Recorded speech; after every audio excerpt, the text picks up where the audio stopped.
My name is Laura Veer, and I'm an editor for Amazon Publishing's imprints Little A and Topple, where I've been editing and acquiring for over 4 years.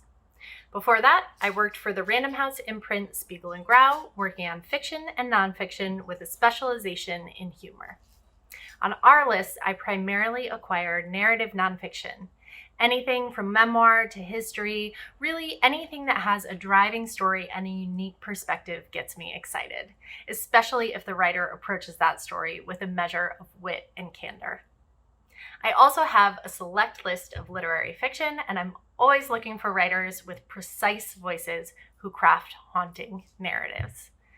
I have several new books upcoming and recently released that I'd love to tell you about, and I will whittle that down to just a few. We're just launching the second book from our author, Hannah Howard, and it's called Plenty.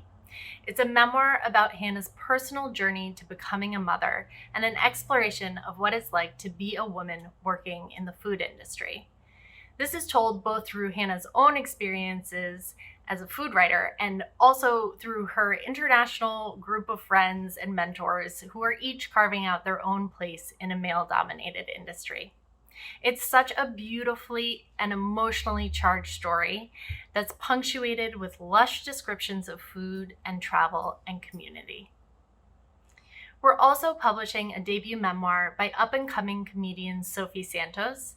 This is a wildly cringeworthy story of growing up in conservative environments, the daughter of a progressive pageant queen mother and her Filipino army officer father. And the story is really about her growing into her identity as a young lesbian comedian. Her voice is equal parts irreverent and earnest, and this narrative is really bound to make you laugh, and if you're anything like me, also blush in the best possible ways. Finally, I'd love to tell you about Diana Markham's forthcoming second book, The Fallen Stones. Diana is a Pulitzer Prize-winning journalist who has an incredible knack for homing in on fascinating stories that are driven by passionate characters and vibrant cultures. In The Fallen Stones, she employs her signature, charming, and hilarious voice to take the reader on a journey to a Belizean butterfly farm by way of an eccentric billionaire in London who really pioneered the butterfly breeding industry.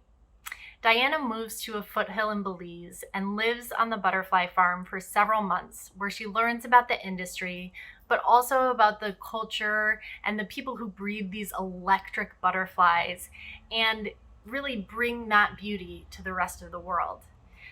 This is such a unique reading experience.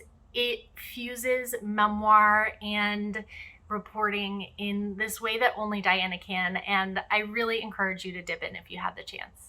Thank you so much.